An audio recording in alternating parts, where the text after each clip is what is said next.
Hey friends, Justine here. Before we begin, I do want to put a trigger warning. We do talk about topics such as suicide attempts and self-harm. So if this is something that may be triggering to you, I recommend listening to another episode of Mentally a Badass. Hi, I'm Justine, and I'm here to tell you being mentally ill isn't the end of the world. I know what it's like to live with a mental illness. It's hard. You're constantly trying to hide your struggles from others, and you feel like you're weaker than others because of your illness. But that's not true. So many badasses struggle with mental illnesses, but they don't talk about them because they're afraid of being judged or thought of as weak-minded. Well, guess what? They're not. We can change that by talking openly about our struggles and sharing our stories with each other in a positive light. This is why I created Mentally a Badass, so we can come together as badasses who are also mentally ill or who has had it rough in life and share our stories with one another in a safe place that celebrates our strengths rather than shames our weaknesses. I hope this podcast helps you feel less alone in this crazy life of ours, and I hope it makes your life just a little bit better.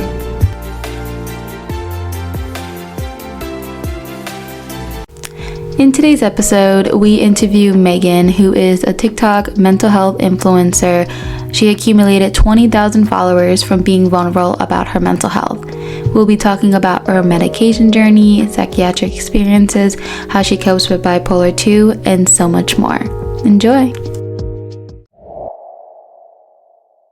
Hey everybody, welcome back to Mentally a Badass. My name is Justine, and today I have a wonderful person that I found on my For You page on TikTok. Her name is Megan, and I didn't memorize her handle because I'm such a great host. So of course it's going to be in the description, but I'm going to have her spell it out because she's obviously the one who knows it better than me. So first, welcome to the podcast. Welcome to Mentally a Badass, Megan.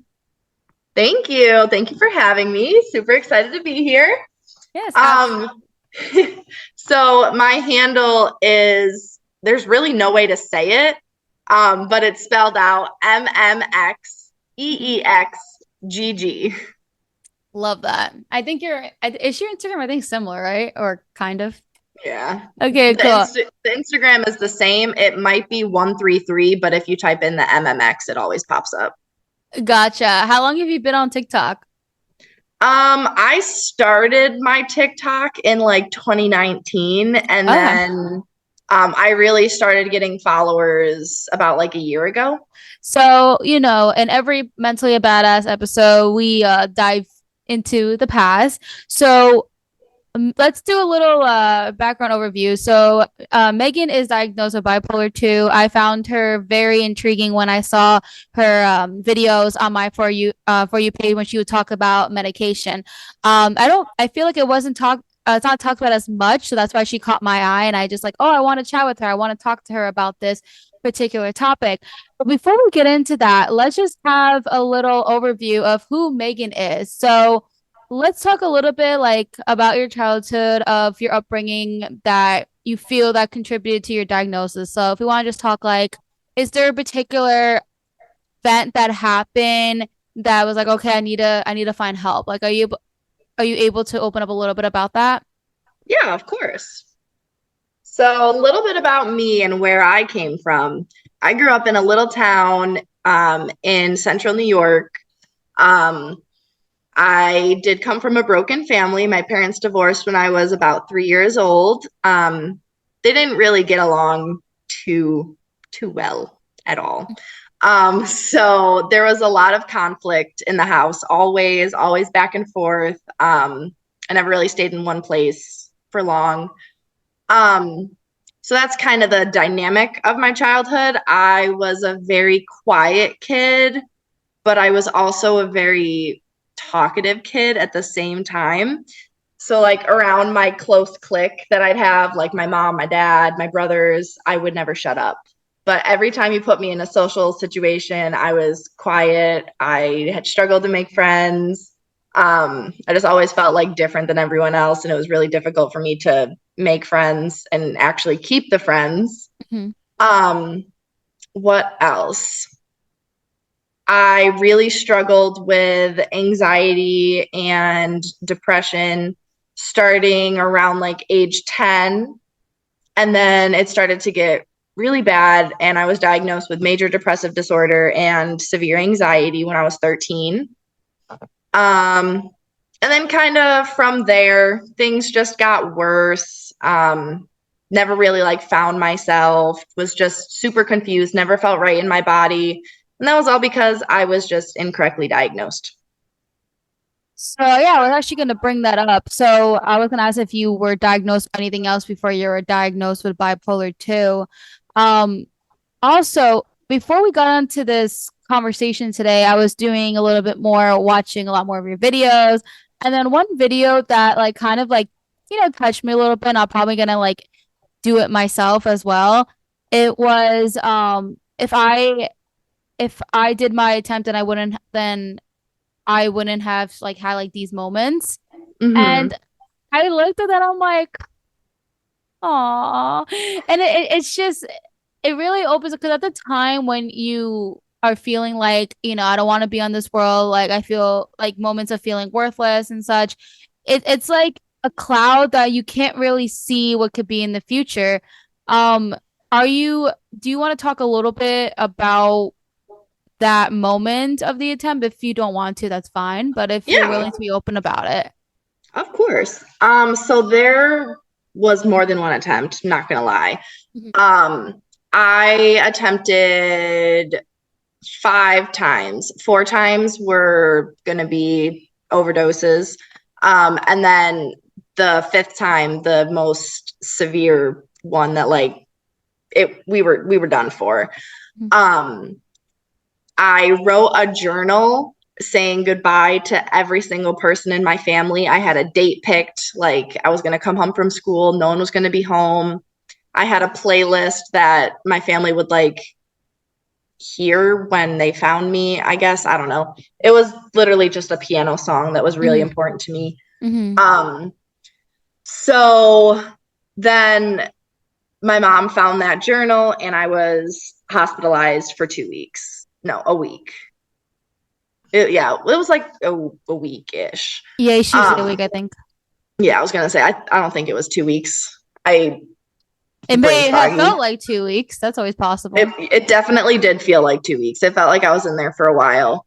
Um, so then I was put in the hospital and I was like, I just started realizing like maybe my life is worth living. And Mhm. that was the last attempt we ever had. And that was in 2017. Yeah, I was actually gonna ask when that was. How old are you now? I'm 23. 23. So that was how many years ago? So you were still like a 5. teenager? Yeah, I was 17. Yeah, 17, I feel like I mean, I never like attempted, but I used to like self-harm and like Hmm. that's like when I got caught, like my mom like found the stuff, if you if you know Yeah. what I mean. Oh, I But definitely know how that feels. yeah, yeah. Actually, I want to ask you a question. Do you know this song? It's called Pray and it's by Jaden. He was originally like known as Tik Toker, but now he earned the title of like music artist. Do you by any chance know that song? I don't think so. It's really good. The reason it's really good is because it's very powerful. So at the time when people wanna, I mean, you've been in the position, they Hmm. think like they don't think of how. I mean, I'm trying to word this properly where I'm not. I'm never gonna say that people who want to attempt are selfish because that's not true. My Hmm. point is what I'm saying is the music video that he had was basically showing how, well, it didn't show him like actually doing it, but like basically he died and then he was a ghost at his own funeral. And it shows in the Mm. music video like how his family like reacted to it. So like his whole family like fell apart. Like his parents of course were obviously her at the funeral, but then after that then they started fighting and then they divorced and it was like yeah, so it was such a great storyline. And then he was like seeing it all as a ghost, and he got so angry at himself, which is interesting how like a ghost can have emotions. Yeah. Wow, So that's yeah, he was powerful. so angry, and then he was like so mad at himself, like, oh, I want to take it all back, and like it's like there's no word. Obviously, it was just a song over it. There was no like actual words in the scene, but it's like you didn't need it. Like you just put all the emotions, and I was like, it really made me think like that and that imagine doing that and then you do see and then you can't go back. Mm-hmm. So it's just like, yeah, it just really like changed my whole perspective. And I felt like that was such a powerful video and it probably saved like thousands and thousands of people, maybe who were at the point when they were like, okay, I'm gonna make the decision, I'm gonna go and I'm done for, with this world and stuff like that. Mm-hmm. Yeah, you should just listen. It's really good. It's one of his older songs, but I'm like, I still listen to it and I just still I'm not like sad. I just feel like it's just a Yep. good song to listen to. Oh, Um, I'll definitely have to check it out. yeah, absolutely. Okay. So at the time before you did the attempt, were you just diagnosed with like anxiety and depression? Mm-hmm. They also um they didn't really diagnose me with borderline personality disorder, but they said I had borderline personality disorder tendencies. Um, so I was like kind of borderline, kind of not. They You know never that like that actually formally, happened to me too. yeah, like they never formally diagnosed me with it, but they're like, yeah, you're a touch of borderline. I was like, okay. And so, because I didn't really know much about it, so I went home and Yeah, researched it, and like yeah. I met most all of the criteria for it. They just never like formally diagnosed me with it. Yeah, that literally happened to me too, exactly. Like I just Yep. went to a psychiatrist. I wasn't hospitalized. I was just in a psychiatrist and then he was like, "Well, I know you're definitely bipolar." And I think maybe BPD. Like it was kind of like Hmm. but then now we have like TikTok where it's like, I mean, I'm not gonna like be like, "Oh, TikTok's diagnosing me," obviously. But it's Yeah. like, when you watch these videos of people from like different parts of the world or whatever, and I'm like, "Wow," like and then we look at the comment section Oh, the comments. the comment section and I'm like, oh, okay, so we're all in the same boat here. Hmm. And that's just like why I just love TikTok so much. So honestly, hope the government doesn't take it away. But I anyway, was it's I that's was just total. gonna say Yeah. that one of the biggest reasons why I use TikTok as a platform to just advocate for bipolar, advocate for mental health is because of the comments. Like it's a really good reminder for me. Like if I'm going through something and I'll post about it and someone else will comment be like, "Oh my goodness, I've always felt so alone in this. I'm so glad." And it makes me feel good because it reminds me I'm not alone in this. There's other people that are going through what I'm going through.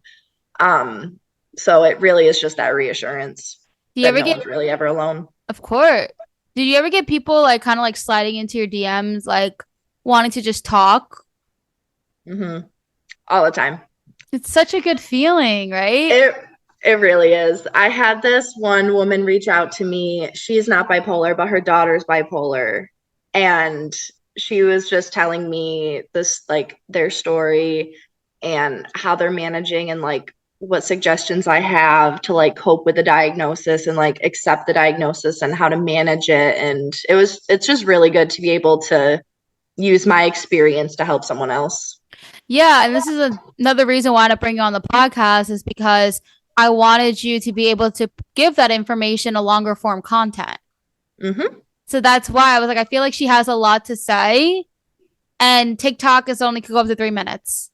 Exactly. That's why in every like video that I'll do, like I'll respond to a comment like explaining something, it's always at like almost the 3 minute mark. And I'm like, I didn't even touch on everything. Exactly, because there's so much to talk about, and that's like why I created like this podcast. So when I originally started this podcast, it was originally just supposed to be just solo episodes of just me talking about my stuff. But then Hmm. but then people asked to be on the podcast and want to tell their story. I love that. And then I was getting more and more, and I realized like after a year, I was like, oh wow, like everything is like all interviews. And I was like, at this point, I'm like, okay, this podcast is just gonna be focused on bringing people from different backgrounds Mm, because yeah. I believe stressor is like the biggest trigger with someone who has bipolar, and Yeah, I it talk is. about that a lot. So I was like, I would love to talk with you and like how you do like your daily life just so to avoid like having episodes and such. Hmm. But before we get into that, let's talk about medication. So when was the first time you were put on medication? I was 13 I was put on, what is it? The only thing, Zoloft. I was put on Zoloft, and that did not go well Hmm. at all. Um, so we played a bunch of different guessing games of what antidepressant is going to work for Megan, but none of them were ever successful Hmm. because antidepressants and bipolar do not get along. Right. So I started off on Zoloft and then I went to Lexapro. Lexapro is the second one. I So I started on, feel like I was on that for like a second, mhm. I maybe. started with Zoloft and then I went to Lexapro and then I went to Prozac. That's for anxiety, right? Hmm. So Uh-huh. they tried, it's an antidepressant, but it does help anxiety a little bit. Hmm. Um, so those were all ones that I was on in high school. The sertraline kind of worked in high school. The Zoloft, that was the most successful one that I had in high school. Um, and then I was also on like trazodone for sleep and then Buspar for anxiety. Um, but it was, I want to say, it was either right before I went to college or right as I was starting college that I stopped all of my antidepressants Hmm. because I didn't want to be the type of girl to have to take medications in college. Like, I was getting out of my toxic home and Hmm. just hometown Hmm. that I didn't feel like I would need meds anymore because I was going to be in a new environment and everything was going to be fine. Hmm. That was not the case. So I was not on medications for 2 years. Um, like half of the first year was fine. And then I was a hormonal mess and just a disaster for the rest of it. So it was about April of 2020 that I went back to the doctors. I'm like, my anxiety is so out of control. I'm suicidal. I can't get myself out of bed half the days. Like, I need something. That is when they put me back on buspirone and back on sertraline because that's what worked at the time. Hmm. Um, which those just made me want to yeet myself off the face of the planet even more. Mm. Um, so we stopped those, and that is when they started me on a no, they stopped the Zoloft again, the sertraline, and they put me on what I want to say Lamictal, but it's not Lamictal. It's Wellbutrin. So I they was put on me on, that. yep. They put me on Like Wellbutrin disappeared. and Sorry. no, you're good. They put me on Wellbutrin and I went completely hypomanic for the first time. Really? Yes. And that was right after my first breakup. We were together for 3 years and I was upset about the relationship for about 2 months or for 2 days. And then I woke up one morning and I just felt like I was completely on top of the world. My therapist noticed it, and was like, what is going on? And I was seeing my therapist twice a week at this point. So some days I'd come in literally talking so fast. I was telling her stories of how impulsive I was, and she's like, you're bipolar. And so I was like, what? Mm. Like, no, everyone in my family is bipolar. I'm not bipolar. Like, I'm just going through a tough time. So I really stuck with that for a while because I wanted to be different than the rest of my family. Right. And so I listened to my therapist and I went back to the doctor and I told her what has been going on and how impulsive I have been being and how I literally have just been going for the past 2 months. And so she diagnosed me with bipolar 2, and we started Abilify. Mm-hmm. I was on Abilify for about 8 months just by itself, Mm-hmm. but it got to the point that I was just so completely numb that I could not feel anything. It was to the point I couldn't cry, and I really needed to cry, but literally tears could just not form in my tear ducts. Like, it was impossible. Um, so I told my doctor I'm completely numb. Like, even my nana and my papa passed away 43 days apart, one in February, one in March, and I did not cry. I still honestly have not processed their death, but I felt nothing. Like, I was so numb. So I told my psychiatrist that, and I was like, something needs to change. Mm-hmm. So we stopped the Abilify and we started Lamictal. Lamictal had the reverse effect, and I was so suicidal again. And I was like, I can't do this either. I had no sex drive. I was depressed. I couldn't get out of bed. Like, it was just controlling my life at that point with just the Lamictal. So then I was like, I'd rather be numb and be able to function than be depressed. So Yeah. we went back on the Abilify, but in that time, my psychiatrist dropped me because she was like, you're too high risk. You're not responding to meds. You need to find someone else. And I was like, Ouch. excuse I, you? I remember you saying that on one of the videos, and I was like, Yeah.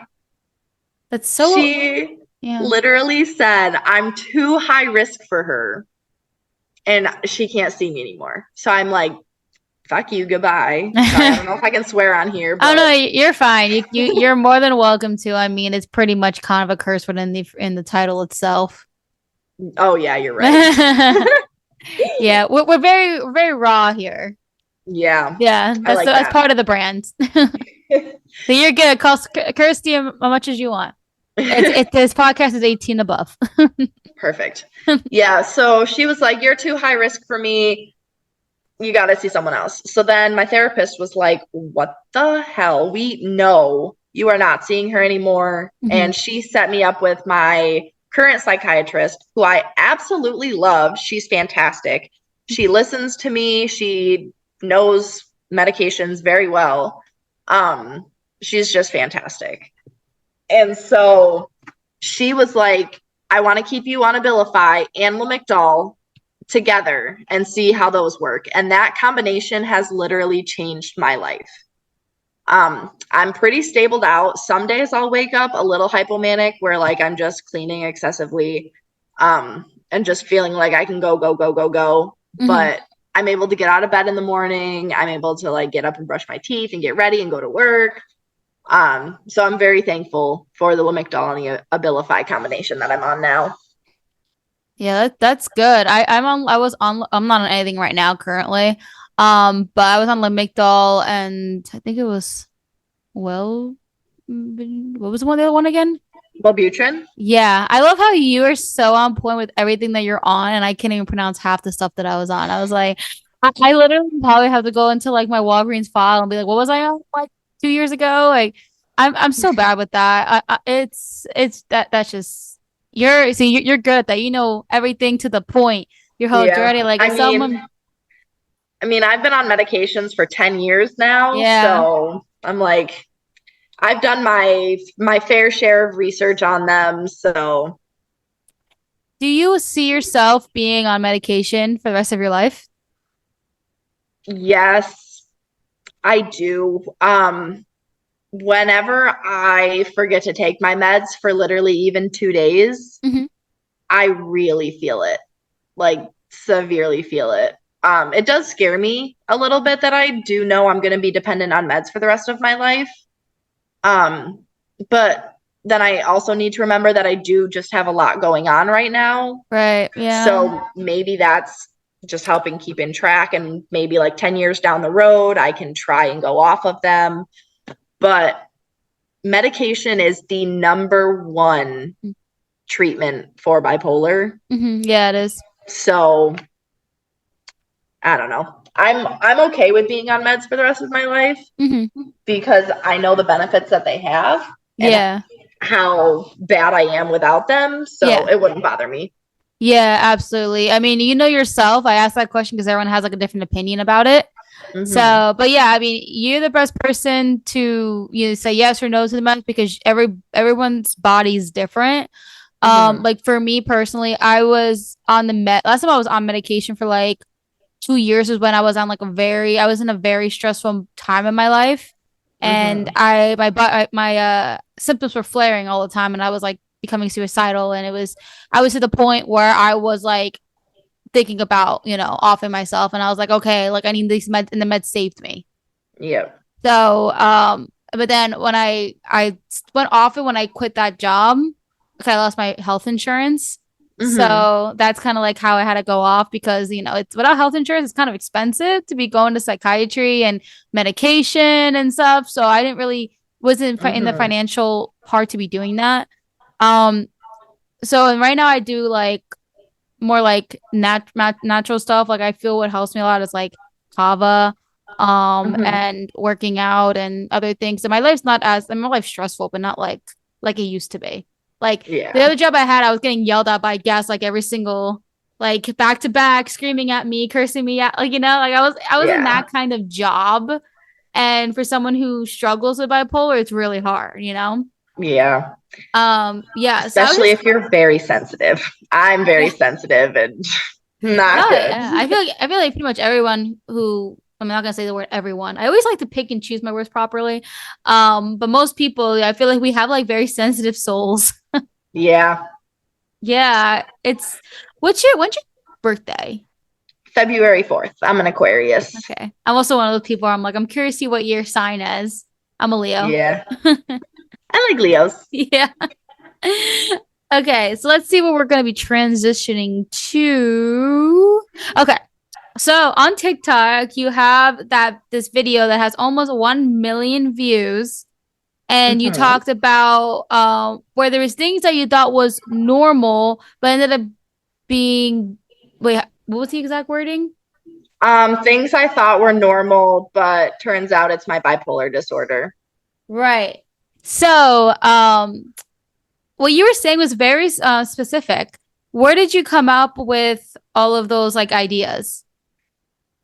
So with those, I kind of have a list going in my phone Okay. of just things that are kind of that line up with bipolar that I experience, but that also could be comorbid with like ADHD or borderline personality disorder because I'm in the process of really trying to figure out like because I know I'm bipolar too. Like Hmm. there's no ifs, ands, or buts about that one. Right. But I was also diagnosed with ADHD and there's a lot of overlying or overlapping symptoms with bipolar and ADHD, but there's also a lot overlapping with autism as well. So I'm kind of going through a whole what is my proper diagnosis? So we're trying to figure out if it's ADHD, if I'm autistic. We're going through all that. Um, sorry that would just went on a tangent. Oh, But you're good. back to the ideas of where I got the video. Um, I saw someone else do a similar video, Hmm. so I kind of revamped it, did it my own style. Um, but like one of them was like extreme irritability, Hmm. which I experience a lot. Oh Um, yeah. oh yeah, like it'll come down to I'll be sitting with my partner and she'll be picking her nails, and it's perfectly fine if I do it. But if I feel or hear her picking her nails or like chewing at her lips when she has like anxiety or anything, I literally will look at her and I'm like, can you stop? Like, you are being so annoying as I'm sitting there picking my fingers, like picking at my lips. Like, it's so bad. What's so funny is that I think we're living like the same life because I've done that to like my boyfriend too. Like, he'd be out here like eating his nails and stuff, and I'll be like, "Can you not?" Like, Yep. It's yeah. it's the little things that really just irritate the hell out of me. That's just when he coughs. I'm like, shut up. Yep. But another part of the video was that I have euphoric moods at random times. Hmm. So with that, like yesterday, for example, I had a really bad morning. I had to take a lab exam for school. I had a lot of assignments due. I was just feeling super overwhelmed. I couldn't stop crying for a hot minute. I was like down in the dumps. Hmm. It as soon as I finished all of my assignments, I went like it was literally like a switch flipped and I was just in a great freaking mood. I felt on top of the world and there literally was no reason for it because I was so stressed. And I've been so stressed for literally the past month since this class started. I have been stressed, crying every day. And then I literally just woke up, was depressed as normal, and then a switch flipped, and I'm fine. It does literally feel like a switch. Like one Yeah. second, I'm like, oh, life is just whatever. And then those, you know, what you're saying with the whole like euphoric feeling and like feeling over the top of the world, literally a couple years ago, maybe like 2019, there'll be random moments I'll be working, right? And all of a Yep. sudden I'll just get this rush. And I'm like, I feel great. Like life's amazing. And I felt like I was like Mm-hmm. high or something like that. Yeah. And I I just, also I also experienced those rushes. Like I also struggle with an eating disorder, and so there's some days that, well, most days that I literally can't even look at myself in the mirror because I think I'm overweight. I don't like how I look. I'm uncomfortable in my skin, mhm. and then like other days, randomly, like even if I ate a bajillion things that day, I'll look in the mirror and I'm like, oh my God, I'm hot shit. Like, no one's better than me. My girlfriend can't be I've better than me. done Like, I that. just feel Oh my like God. freaking, I feel so just on top of the world. And like, literally, the world revolves around me. Yeah, yeah, And that's not true at yeah, all. yeah. Oh my God. It's like living, like literally, I mean, we're not like living the same life, but we're living the same diagnosis. Yeah. So I just feel like all this stuff that would like those like details will always just kind of like keep in our heads. And then the whole we like I said before, I think before I started my podcast, that's when it was happening. And like I already knew I had a diagnosis, but I didn't really like I mean, I knew information about it. I also have like a background in psychology and like when I went to school for it. I was going to be a Mm-hmm. therapist, but then I realized I'm too sensitive. I'll be crying with the patient. So, Same. yeah, so this is kind of how I use my degree in a way, right? Yep. I So also have my undergrad in psychology, so I got you. yeah, but I feel like we learned a lot. We learned pretty. I feel like we kind of learned like the overview of it, like all these things that Mm-hmm. we're mentioning, like very detailed. Like how you were saying, like for example, with like looking in the mirror and you're like, oh, I feel like I'm fat today, and like this, and that. But then like one day you're like, oh, I look good, looking at the butt, and like, oh, I feel like that's not something you would read in like a textbook. Mm-hmm. It's so I just feel like that's why I love talking to people like you is because it's like first of all, I'm like, oh wow. So I definitely every time I see these videos and I see people like talking about this, and I'm like, okay, it just keeps like reassuring. Oh yeah, I definitely do have this diagnosis, and because sometimes I get concerned that because I've seen like multiple psychiatrists and multiple therapists my whole life, and Mm-hmm. three of them, so there's three, please, there's three. Two out of the three diagnosed me with bipolar. One said they didn't think I had it. Wow. Yeah. They were like, oh no, we just think you have ADHD and depression and anxiety. Mm, But then the other two diagnosed me. And right now I'm seeing another one. The reason I'm going back is because now I'm really wanting to see if I can get an official diagnosis of BPD. Because if I do have it, then I can, once you know you have something, then you can do things to help yourself cope. Because there's yep. sometimes I have these thoughts and these behaviors and I just get so mad at myself. But I Mm-hmm. don't like, and so like when I'm seeing on TikTok and I'm like literally seeing what people are saying and I'm like relating so hard to it. I'm Yeah. like, okay, I feel like I need to go back and I need to get like actual formal diagnosis. And I told the psychiatrist, I was like, okay, so I'm here because I'm not gonna have TikTok diagnose me. She kind of like laughed. Yeah, I mean, it's true. I mean, you can't self-diagnose, but it Yep. just kind of just made me, it basically like pushed me to like go back and to try, I have health insurance now again, Hmm. but now I'm like still waiting because she said, "Oh, I can't diagnose you after like one time." Like I'm like honestly, I'm glad that you said that because I'd rather you thoroughly talk to me and do what you got to do. If it takes 4 sessions, but I don't care. Like I'd Hmm. rather you be very like quality with your work than you just be like one time, "Oh yeah, yeah, you're this," and I'm like, Yep. yeah. And I just sometimes kind of wish I'm like, can someone just take like a MRI of my brain and just tell me like. So I actually had that done. Really? Oh, So let's talk about it. I was 16. I was so depressed. I was like convinced that I had to have a tumor somewhere in my brain because there's no way that a normal person would think the way that I think. So I Mhm. was convinced that I had some sort of brain tumor, just something insane. Let me see if I can find the pictures of it while I multitask and talk about it. So here they are actually. So these, like, this Is is that your literally brain my, or that's your yeah, oh that's my whole wow. brain.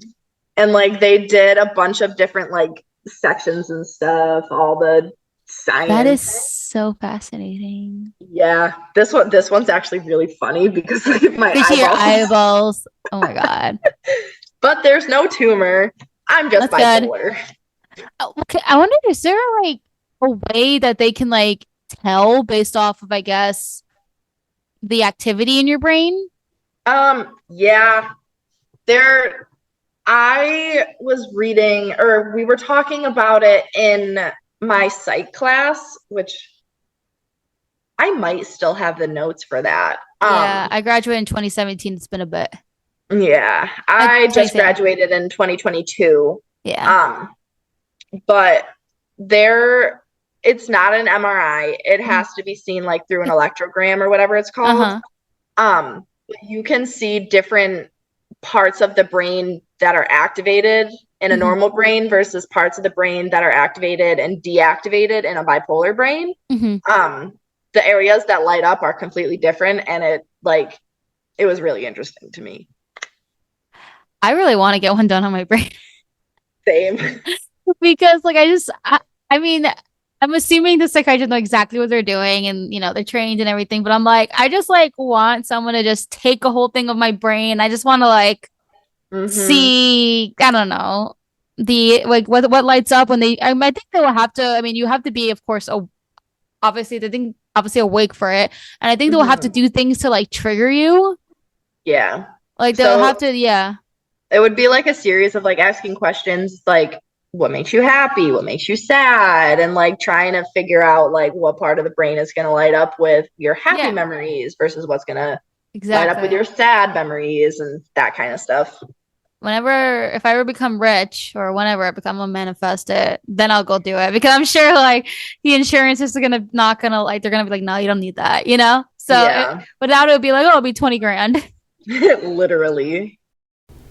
Hey, listener, if you have come this far into the podcast episode, I hope that you are enjoying it. And also, I would love if you guys are listening on Apple Podcasts, if you can leave a review. It helps so much in the algorithm to get our podcast pushed to new listeners. And if you're on Spotify, if you can follow us on there, that would be truly amazing. And the more you guys share, the more that we grow in this podcast, and the more we grow, the more episodes we can put out for you guys. So yes, thank you so much for listening. And now back to the episode. Let's talk about what we can talk about the autism. Oh yeah. Yes, because I think recently you started talking about that on your TikTok. So I'm fascinated. Let's chat.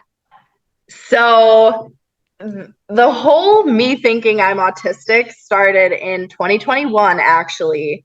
I didn't really know much about autism Mhm. before, but as I was in school, I was working as a behavioral therapist doing applied behavioral analysis or ABA therapy for kids with autism.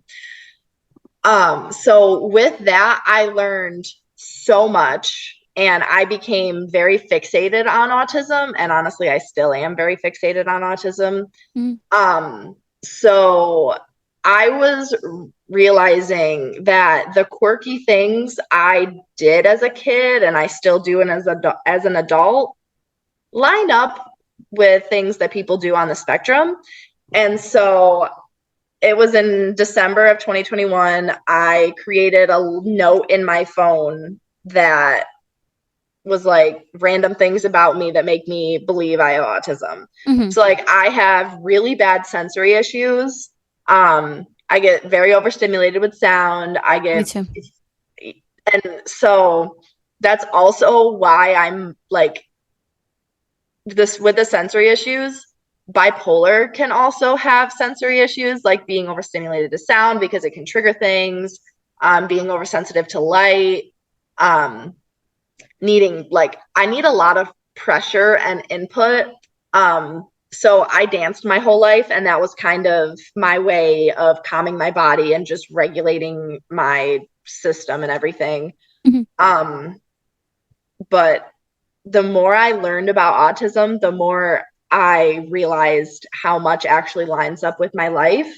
Mm-hmm. And so like this note in my phone literally just goes Wow. on and on of why I think I'm autistic. Just send it So to your psychiatrist. that's exactly what I did. Oh, I love So that. I finally was reaching my breaking point. My brain was just doing its thing, functioning differently than a normal brain, and I was just getting so frustrated with it.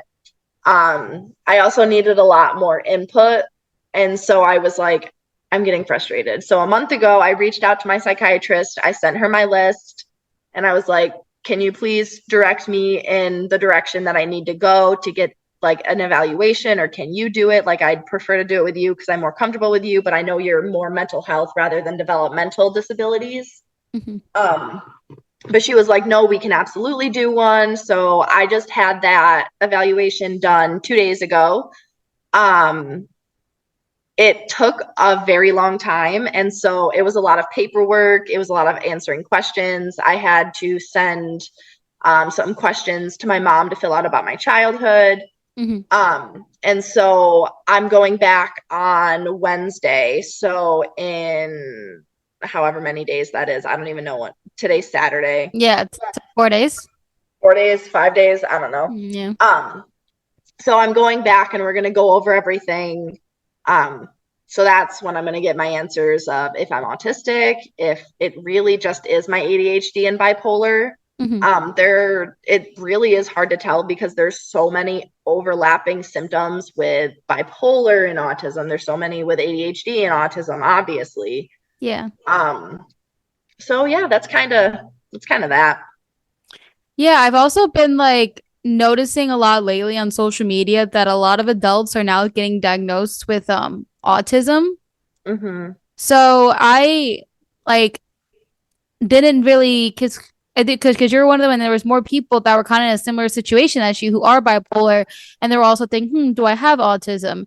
So Mm-hmm. I like over all the years that I've been like, studying psychology, doing my mental health brand, and I always just do research and things like that.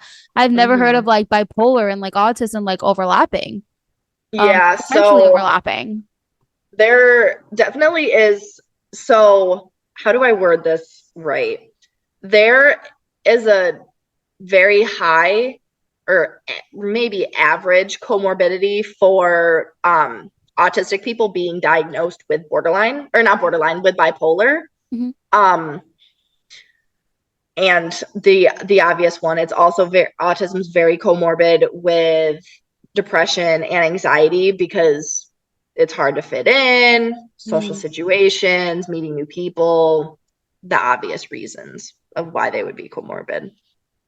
Another question I have, when you were mentioning about like pressure, do you mean like physical? Yes. Okay. So Can I have an example? um I will literally, so if I'm by myself, I will literally like take my hands and squeeze up and down my arms. Mm-hmm. I'll hug myself.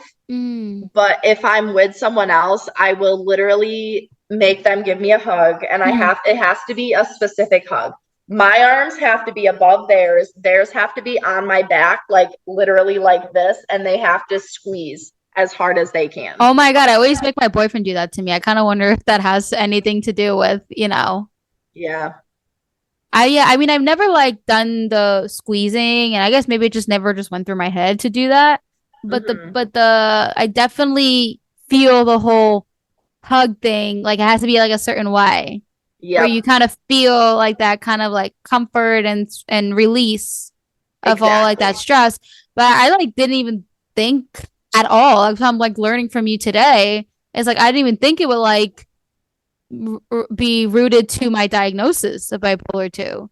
Hmm. That is So the interesting. pressure helps with regulating our internal system and just regulating our body. Mhm. It's very easy for people with bipolar, people with autism, people with ADHD to feel like they're out of their skin or something is just wrong in their body. I Mhm. feel that way a lot. And Mhm. that's when I'll go outside and I'll dance, or I'll literally stim in my room and just dance around, and like I shake my hands like literally like this when I'm anxious.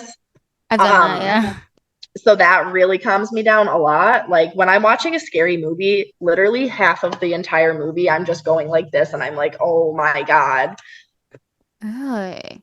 You got me really thinking a lot. Like I'm just like thinking of just like my daily life, and I'm like, because there's moments where I kind of feel like a little like I need to kind of shake it out or Mm-hmm. something like that. And I'm like, I think in my head I'm just like thinking like, okay, I just got I just or didn't think of or maybe I just didn't think anything at Yeah. all. Maybe it's Mm-hmm. just like I always do have those random moments, and I always feel embarrassed when it's like in front of somebody. Same. Yeah, it's just that's what I love about these like conversations that I literally like learn something new from people. But wow, so I mean, I don't wait. So the whole pressure and the shaking thing, you believe that is rooted to the bipolar 2, or do you think it's part of like autism? I mean, I personally I don't think I'm autistic. Yeah. I just and I never had any reason to think that. No. So there, I don't know where that roots from, whether it is my Mhm. bipolar, whether it is if I'm autistic or not. Um, but I did some research, and it's very common for people with bipolar disorder to stim. So stimming Mhm. is just kind of moving our bodies in a way, like in a repetitive way. Mhm. You can visual stim, um, you can physically stim, you can stim auditorily. Um, so like an example of visual stimming is Uh-huh. watching something spin. Auditory, you'll listen to something on repeat, which I do that a lot. And then um, the obvious physical stims of spinning your body, shaking your hands, picking at your nails, twirling your hair. That's all forms of stimming. And every person on this planet stims in some way, shape, or form, Right. whether they have a diagnosis or whether they don't. Um, but it's just a way to calm down our bodies and regulate ourselves. And so I do a lot of stimming. I was when you were talking, I was Googling, I just put in like bipolar stimming, and then the first thing that comes up was people who ask, can bipolar mimic autism? That was like the first thing. So a lot of people are searching it looks like. Mm-hmm. Yeah, so I Very. actually I made a video about it, honestly. I got a comment. Let's see what video it was. So someone commented, "Does anyone else have sensory issues and stims with bipolar? Please tell me I'm not the only one." So that's when I went on to explain my sensory issues that I had. Um, but someone commented, they were like, "That's not bipolar, that's autism, bro." Yeah, Like, yeah, I saw that video. Yeah. yeah, so I made a video responding to that one too. Um, but yeah, Wow. I forgot where I was going with that, but I think you were just kind of just like agreeing with me or something like that. oh yeah. Because I was like reading on Google how like a lot of people are actually like Googling this. So it Hmm. seems like a Oh lot of, yes. yeah. Yeah, so that encouraged me to do some more research. And the results that I found were just astonishing. Like it really does line up. Wow. Like I said, I never even thought of that. I knew that like BPD and bipolar can, either you can have both of them or it can be like misdiagnosed and it really had BPD. Like I've heard all of that and also ADHD as well. Yep. Like I was formerly diagnosed with ADHD. I was formerly diagnosed with ADHD, anxiety, depression, and bipolar too. And maybe that BPD. We're still figuring that part out. I think I told you that part. I think I'm just Yeah. repeating myself. That's the one, when I took medication, like I took lamotrigine, right? When Yep. I was first on it, I was like realizing, oh my gosh, I feel like I can actually like talk without being like da da da da da da. Because I mean, I'm sure you notice, maybe you do notice that I do talk really fast. Yeah. And Same though. yeah, and it stinks. And it just really stinks when you're like growing up and before the diagnosis. Have you ever had people like telling you like, "Oh, you got to slow down, you got to stop talking too fast," and like, Constantly. and it's so hurtful too because it makes me, well, not makes me, makes us feel like ashamed of ourselves, you know? Yeah. So whenever someone tells me to like slow down, take a deep breath, like Mm-hmm. you're gonna get your point across without speaking a mile a minute, Mm-hmm. um, that does like it's not offensive, but it's Mm-hmm. also like like it is offensive because like I Yeah, can't control how fast I'm talking it's hard. because there is so much going on in my brain constantly. Like right Right. now, I'm having this conversation, but I'm also playing songs in my head. Like I cannot get Drunk Dial out of my head by Noah Khan. Like that's just on repeat in my head right now. But I'm also having this conversation and doing this. So the brain is just crazy. Yeah, no, I feel you. I mean, I've been really better because sometimes I will like when I'm having conversation during these like podcasts, like sometimes I will like dissociate and I Mm-hmm. like feel really bad. And I'm like, wait, what did you say? And I'm like, I don't want to be like a shitty like podcast host. Like that's not my intention. But I mean, everyone that I interview, they get Mm-hmm. it. So it's not like they Yeah. don't they don't feel insulted if I do have them repeat themselves. Lately, Mm-hmm. I haven't been having them do that. And honestly, to be completely honest with you, I really think it's because of this drink that I'm drinking. Every Yeah. time I do a podcast, I drink this kava, and the particular one that I'm drinking has to do with energy and focus. So I think I have a Mm. little bit of a boost in my brain right now. So I noticed Yep. that ever since I started doing that, I don't have to always be like, hey, can you repeat yourself? Like, Mm-hmm. That's and awesome. yeah, I'm telling you. Have you ever heard of it? No, Yes. I'm definitely am gonna look it Yeah. up after. It's no, definitely. It's actually from like Hawaii, like rooted from Hawaii, and it's been around for like centuries and centuries, but it it hasn't it's essentially it's plant medicine. It Mm-hmm. doesn't get you high or anything like that. Obviously, you can clearly tell I'm not like high or anything like that, but Yeah. it definitely does change. It definitely changes my mood. So I think it's amazing. In my opinion, I think it's awesome for people who have bipolar because when we struggle with our moods, I really Mm-hmm. feel like it helps us really boost it. Yeah. I mean, I like drink coffee like all the time. Like I've been like a caffeine addict since I was 16 years old.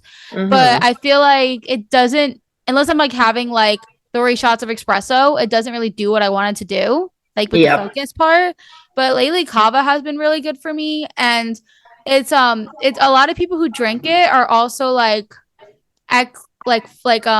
not ex, that's not the right word. Recovering alcoholics. Oh. Yes. So this particular brand, Kava Culture, their branding is like Kava. It's like better than booze. Mm-hmm. So it's basically like the reason I know about it is because my boyfriend works for the company and he started working for them and he brews it. Um, so and it's like a tap room where instead of like at a bar selling alcohol, you're having kava and like mixed drinks and stuff, and it's not Mm-hmm. alcohol, and it's great. It's really good to like be social. It helps to boost your social. Also, there's certain ones that will help like muscle pain and like also help calm your nervous system. Hmm. Yeah, no, it's great. I was in New York City recently, about a couple of weeks ago, and I went to a kava lounge, but like to be honest, it really wasn't that good. Um, so I Yeah. yeah, but no, I mean, if you were to try it, I literally would probably tell you I could really only trust this brand that I'm drinking right now. I don't. So let's talk about one more thing. So you talked about how you are in school right now, and the number one stressor for bipolar is stress. Yeah. So, um, Tell us what you do. I officially started school a month ago. And let me tell you, the amount of stress that one single class, like I am taking one class the first half of the summer and then the second part of the class the second half of the summer. So it's anatomy and physiology, one of the Mhm. hardest classes in undergraduate. So this is actually a prereq to my doctorate program. Um, but ever since starting it, I have literally been so overwhelmed that it has kind of put me in a depressive state in a depressive episode because I'm just constantly worried and stressed. And it really has triggered me and put a damper on me to the point that like my final is on Tuesday and I have no motivation at all whatsoever. Like I had an assignment due yesterday at midnight that I still have not even started. But luckily there's no penalty for late work, so I'm going to Mhm. get it done today, but the just the stress of like having deadlines and just having this weight on my shoulders and like I had to quit my job to pursue school. So there's also a financial stress in my life now. So there is just so much stress. And so I'm like, there's no way I can go off my medications. I can't miss a single Mm. day because then it really offsets me. Um, so yeah, I definitely am one to be affected by stress and having it trigger my bipolar.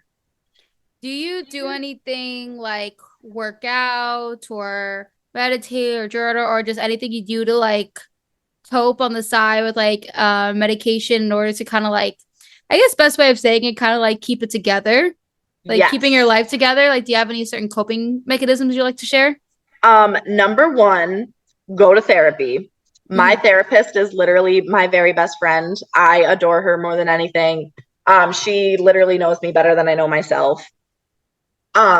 So that is my number one. She has given me so many techniques, so many strategies, just everything that I can possibly need. And Hmm. she just continues to keep giving me this support.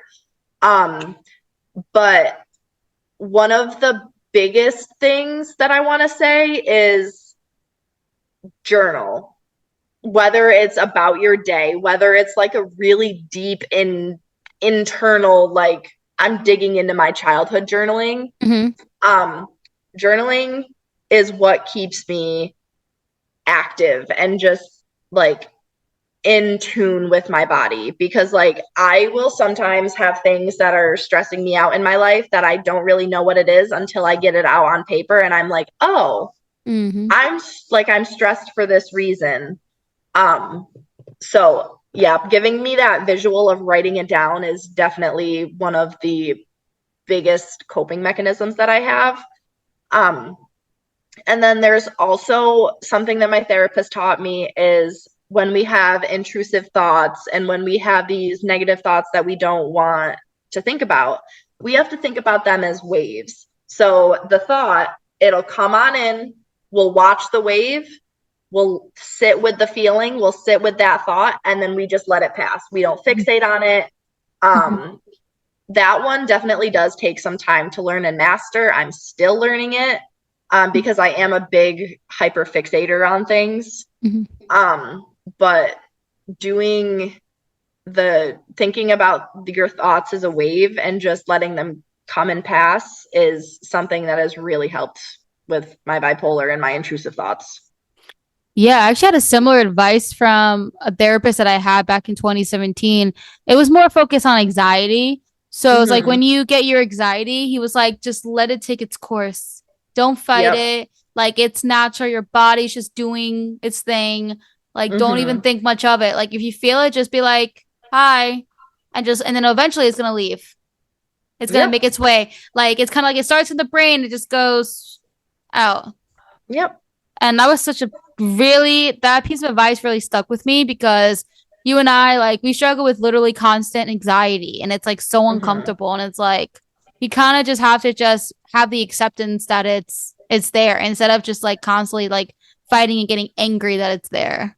Exactly. And I do want to say it is okay to sit in your uncomfortable Hmm. feelings and your uncomfortable thoughts. If you're like, my therapist literally just told me that yesterday because I was having a rough day. Um, I have some things going on in my life that I'm trying to decide if they're healthy for me, if they're not healthy for me. So I was really talking with my therapist, and she's like, don't make any decisions today. You don't need to be impulsive today. You're allowed to sit with those uncomfortable feelings. You're allowed to sit with those uncomfortable thoughts Hmm. and just process them, really figure out what you want to do. Hmm. And that really helped a lot. No, that's smart. There's sometimes where I feel like I'm gonna like making like impulse decisions, and I'm like, I always gotta Mm-hmm. like wait I don't think I had someone give me that advice, but I think to myself, I was like, I gotta wait like 3 days or 4 days if I still feel like that.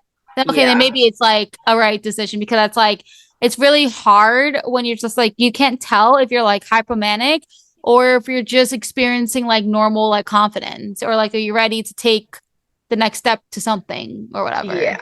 So I do want to jump on that a little bit. Mhm. So I went through about a 2 to 3 month long hypomanic episode.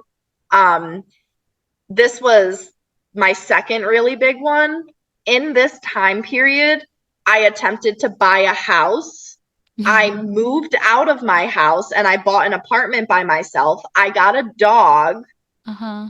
I was just making all of these huge life decisions that I could not afford. I was not mentally ready for. I Mhm. literally lasted in an apartment by myself with a dog for 1 month, and then I broke the lease and I moved back in with my aunt. Would you say you bought a house and then bought an apartment? Did I hear that? Uh, so I tried to buy a house. Oh, you try. Okay, I So thought you said you bought a house and then you bought an apartment. I was like, dang, girl.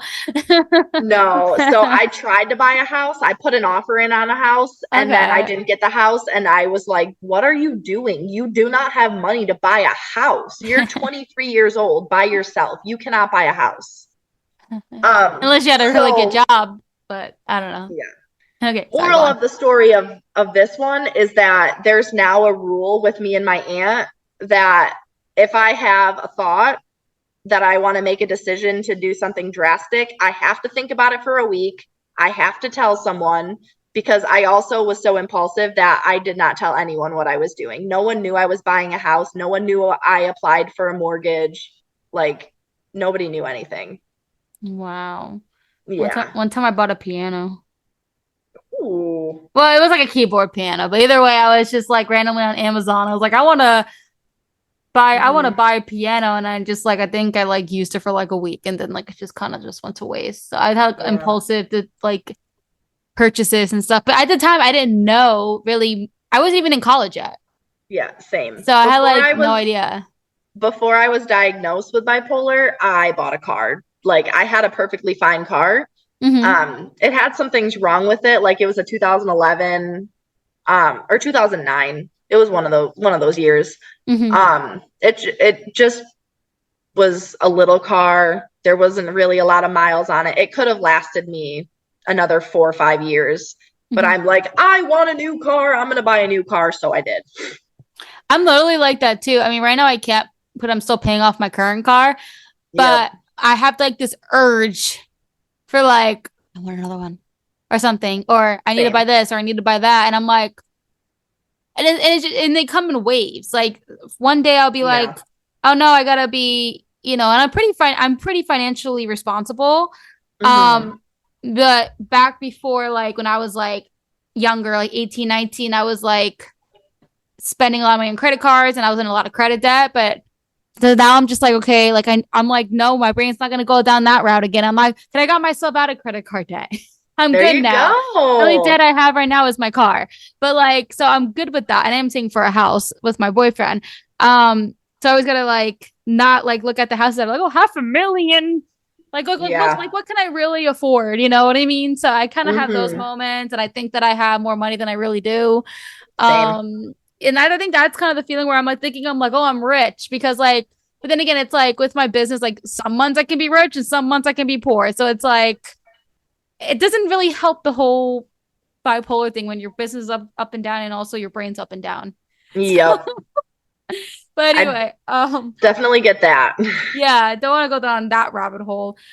So let's wrap up here. And I always like to ask last piece of advice you would like to provide my audience. So essentially the person who will probably click on here is someone who is experiencing a bipolar 2, who is on maybe contemplating going on medication. So what would you say to that person? So if you're bipolar 2 and you're thinking about starting medications, it can be really scary. Mhm. I'm not gonna lie, it can be really scary, but once you find the right medication combination, your life will change. My life changed drastically. Um, I've only been on the Abilify and Lamictal combination for about like 4 or 5 months. And when I was first starting it off, I was really nervous because like I had been on the medications before, they didn't turn out well. Um, and so it is going to be a lengthy process of figuring out what works for you. But once you do find out what works for you, life just makes so much more sense. That's beautiful. Thank you so much for the advice. And thank you so much for being on my podcast. I really love that you took the time and replied to me pretty fast and was like, yes. I was like, yay. I didn't know she would actually want to like be on the podcast, but I love it, that fact that like you were probably pretty like fast. And I was like, oh, okay, cool. Yeah, no, I was so happy that you reached out and like asked me to be on the podcast. I told like all my friends, I'm like, oh my God, I get to share my story. Yeah. And so that's really just what I want to do. I want to share my story with as many people as I can. I want to help as many people as I can. And I just want people to know that no one's ever alone. All right. Well, thanks everyone for listening to this episode and stay tuned for next week's episode.